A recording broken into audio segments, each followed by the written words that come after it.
দয়ার নবী মুস্তাফা জন্মভূমি ছাড়িয়া আলীকে শুইয়ে দিলেন নিজের বিছানায়। দয়ার নবী মুস্তাফা জন্মভূমি ছাড়িয়া আলীকে শুইয়ে দিলেন নিজের বিছানায়।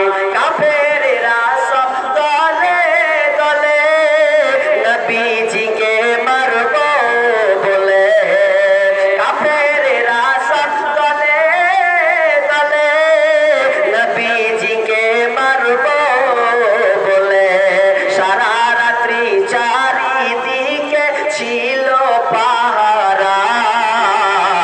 আলীকে শুইয়ে দিলেন নিজের বিছানায়। দয়ার নবী মুস্তাফা জন্মভূমি ছাড়িয়া আলীকে শুইয়ে দিলেন নিজের বিছানায়।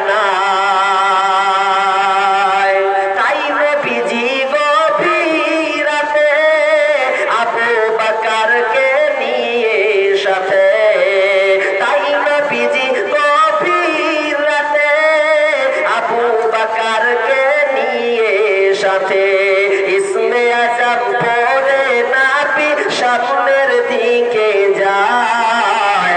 আলীকে শুইয়ে দিলেন নিজের বিছানায়। দয়ার নবী মুস্তাফা জন্মভূমি ছাড়িয়া আলীকে শুইয়ে দিলেন নিজের বিছানায়। আসসালামু আলাইকুম। এখন পর্যন্ত যে ভাইরা খাবার খাননি, আমাদের ডেলিগেট কাউন্টার খোলা আছে, আপনারা ডেলিগেটে কেটে আপনারা খাবার খেতে পারবেন। এবং যেনারা দাওয়াত নিয়ে এসেছেন এখনো খাবার খাননি, আপনারা খাবার খেতে পারবেন, কেন যে রাত্রি অনেক বানিয়ে এসেছে, আমাদের কাউন্টার বন্ধ হয়ে যাবে। যে ভাইরা এখনো খাবার খাননি কাউন্টারে গিয়ে আপনারা খাবার খেতে পারেন। আসসালামু আলাইকুম। যারা খাবার খেয়ে আসেন খাওয়ার কথা বলতে হয় না, ঠিক লাইনে ঢুকে যাবে। যার পেটে চোঁচা করেও থাকবে না, খাবে যদি দেহ আপনি বলেন না বলেন যাবে। তো কি বলছিলাম, আমানত কত গুরুত্বপূর্ণ। যারা নবীকে মানছেন, নবীকে সেজদা অবস্থায় উঠে ধুলি চাপাচ্ছেন, রাস্তাতে মাথায় চাদর দিয়ে মুড়ে ভেঙে তাকে আছড়াচ্ছেন জমিনে, এরপরে বিষ্ণু বলছেন আমি তাদের সঙ্গে খারাপ আচরণ করতে পারি না, ওরা আমাকে ভালোবাসে, ওরা আমার উপরে বিশ্বস্ততা রেখেছিল, ওরা আমার উপরে বিশ্বাস রেখেছে, আমি তাদের সঙ্গে বিশ্বাসঘাতকতা করতে পারি না। যারা আমাকে আমানত দিয়েছে সেটা আমি রাখবো। এটা যে কিছু বলুক আর না বলুক আমার দ্বিধাদ্বন্দ্ব সেখানে নেই, আমি এগুলো বুঝিয়ে চলে যাব। এবার আলীকে দিচ্ছেন, আলীকে যখন দায়িত্ব দিচ্ছে তাহলে আচ্ছা বলেন আপনাকে একটা কথা বলি, এত বড় একটা ঝামেলা হলো বললেন আমাকে একজন 4-5 গ্রামের লোক কাটার লেগে রেডি আছে, খালি কাঁদবে, পেলে কাঁদবে, দিন রাত চারদিকে ঘুরে বেড়াচ্ছে, কখন পাইলে কখন তো পাবো ওকে। এখন আমি নির্দোষ তাদের কাছে, এখন কেউ পাবে আমাকে। এবার একজনকে বলছি ভাইরা এক কাজ কর না, আমি পালিয়েছি, তুই আর বাড়তে থাক, আমার বাড়তে তুই থাক না, যতকে আমার মেয়ে দিল তুই থাক। আচ্ছা বলেন তো, যে লোক তাকে কাঁদবে ওর বাড়তে যদি আমার বাড়তে যদি কাউকে রাখি থাকবে? আরে কথা বলেন না ভাই, থাকবে? থাকবে না, আপনার মনে থাকবে বুঝছেন নাকি? থাকবে না, কেউ থাকবে না রে ভাই। অথচ সেই সময় একদম খেজুরের বাড়ি, আপনার কিনা খুঁটি, খেজুরের গাছের খুঁটি দিয়ে করানো, 1 লাখ মারলে তো ফেসে যাবে, পারবে না, ফুটিয়ে উড়ে যাবে।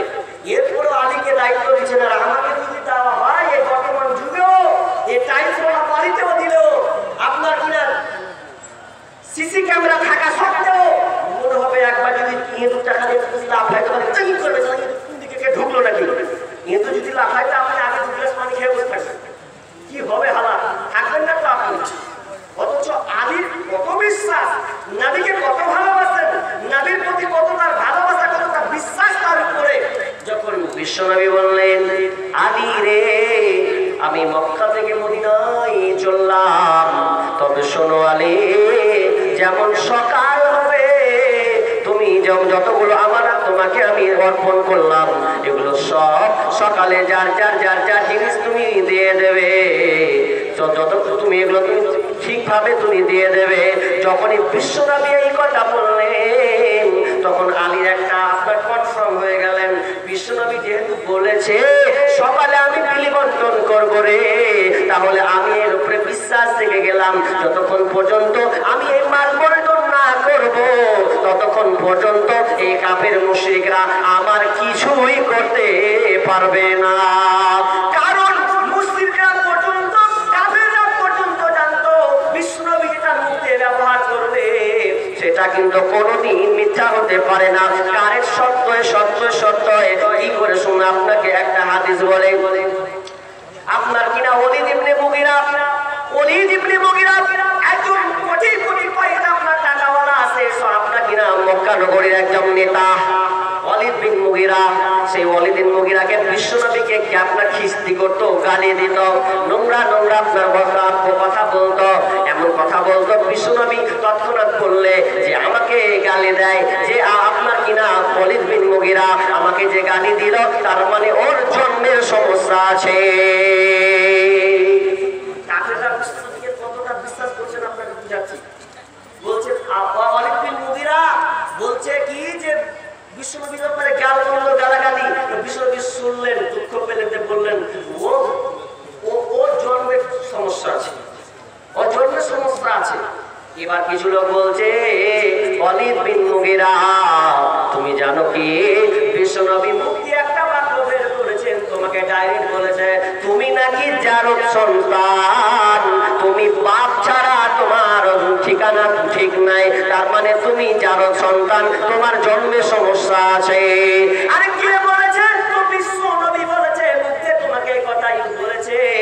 ওলীদ বিন মুগীরার মাথা খারাপ। আহারে বিশ্বনবী বললেন যে আমার জন্মের সমস্যা আছে, তো বিশ্বনবী তো এই কথা কেন না, তিনি তো সঠিক রাইট কথা বলেন, তাহলে সত্যি কি আমি জারদ সন্তান? এই জন্য তার মনটা খারাপ, এই জন্য আর মুখে হাসি নাই, 2-3 দিন থেকে বাড়ি থেকে বের হতে পারছে না, কারণ প্রচার হয়ে গেছে ওলীদ বিন মুগীরা হচ্ছে জারদ সন্তান, এমন ভাবে প্রচার হলো, এমন সময় মন খারাপ। তো এবার ওলীদ বিন মুগীরা বলছেন কে বলতে পারবে? তো আমার মাই জানে, মা তাহলে বলতে পারবে, আমাকে মায়ের কাছে যেতে হবে, আমি নাকি জারদ সন্তান এটা মা আমাকে বলবে। এবার মায়ের কাছে গিয়ে যাচ্ছে, এমন সময় মা বলছে বেটা রে তোর মনটা কেন খারাপ, তুই চিন্তিত মন কেন, তুই যেন দিনে দিন শুকিয়ে যাচ্ছিস কেন, ঠিক মতন খাবার খাচ্ছিস না, কি হয়েছে বল?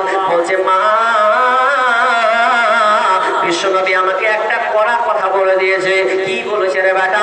বিশ্বনবী বলছেন আমি নাকি জারদ সন্তান, আমার নাকি বাপ নাই, বিনা বাপে আমার জন্ম হয়েছে, এটা আমি মানতে পারি না। ও মা বিশ্বনবী যে কথাটা বলেছেন এটা কি সত্য কিনা তুমি বলো। মা যেমনি শোনা সন্তানের মুখে এরকম কথা যেমনি শুনেছে মায়ের মনটা খারাপ হয়ে গেল। মাও মাথাকে নিচু করে নিল, বলছে মা নিচু করলে চলবে না, আগে বলো আমি জারদ সন্তান কিনা, আমাকে ভালো লাগে না, আগে তুমি উত্তরটা দাও। এবার এই বলতে বলতে বলতে মা বলে ফেললেন বেটা রে নবী যেটা বলেছে ওটাই ঠিকই, তুই জারদ সন্তান, তুই বাপ ছাড়া তোর জন্ম হয়েছে।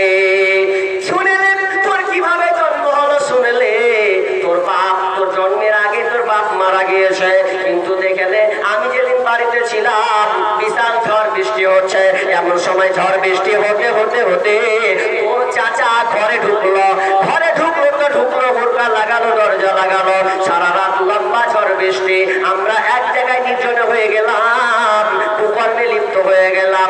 আমরা কুকর্ম যেমন হলাম, এর বিনিময়ে আমি প্রেগনেন্ট হয়ে গেলাম, হলাম তোর জন্ম হয়েছে, তুই হচ্ছি খান আপনার কিনা ওলীদ বিন মুগীরা। যেমনই বলা বলছে মা আর কি করে মুখ দেখাবো, নবী যেটা বলেছে নবী ঠিকই বলেছে, নবী কোনোদিন মিথ্যা কথা বলেনি, যেটা বলে রাইট অ্যানসার কথা। এবার এই হলো, এবার মক্কা থেকে মদিনা গেলেন, মাল বিলি বন্টন করলেন। আলী আর একটা কথা বলেছিলেন, আলী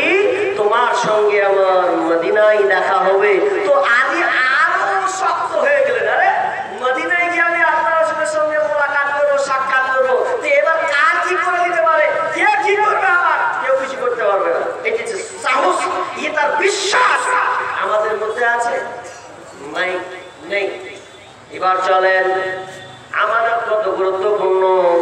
আমরা আমানতের খেয়ানত দিন দিন করতে চলেছি, আমানত নষ্ট করতে চলেছি। যদি আপনি আমানত নষ্ট করেন, কোন লিস্টে পড়বেন একবার ভেবে দেখেছেন?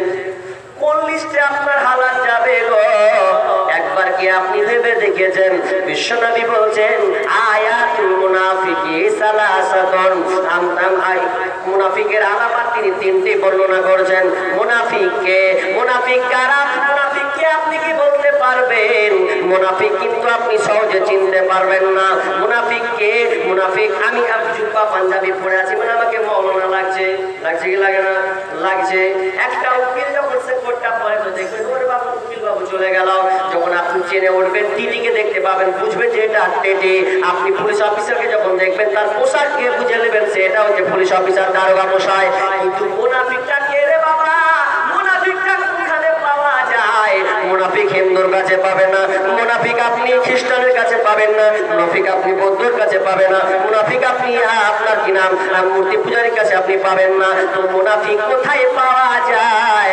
মুনাফিক যদি আপনাকে খুঁজতে হয়, আপনাকে কোথাও যেতে হবে না, আমেরিকা যেতে হবে না, ইংল্যান্ড যাওয়া লাগবে না, আরব যাওয়া লাগবে না। মুনাফিক যদি আপনাকে ধরতে হয়, এই আপনারা যতটি লোক বসে আছেন এর মধ্যে মুনাফিক আছে। শুনে কেমন কেমন লাগছে? বলবি কেমন কথা কইলেন? হ্যাঁ, মুসলমানদের মধ্যেই মুনাফিক আপনি এখানেই পাবেন। কিন্তু আমি কাউকে আঙুল দিব না, তো আপনি আমাকে থেপে লাল করে দিবেন। এই জন্য আমি আপনাকে আঙুল দিতে বলবো না। বিশ্বনবী যেভাবে বলেছেন পর সেভাবে আপনাকে বলে দিয়েছে আয়াতুল মুনাফিকি সালাসুন। বিশ্বনবী বলছেন মুনাফিকের আলামতে হাদিসের তিনটি ব্যবহার করেছেন। অন্য রাওয়াতে বুখারী হাদিসে আছে মুনাফিকের আলামত একটা এক্সট্রা বেশি বলা হয়েছে, তো তিনটা আগে নিয়ে নেন। মুনাফিককে ইদা হাদাসা কাযাবা, যখন সে কথা বলবে খালি শুধু মিথ্যা কথা বলবে, সত্য কথা বলবে না। হাজি মিথ্যা বেশি না সত্য বেশি? কথা বলেন জোরে। মিথ্যা বেশি। এবার মিথ্যা হয়ে গেছে মোবাইলে বেশি। কোথায় আছে? মালদাতে নাই, আপনার ঢুকে আছে কারো বাড়িতে। মোবাইলে সবচাইতে বেশি মিথ্যা কথা হয়। স্ত্রীও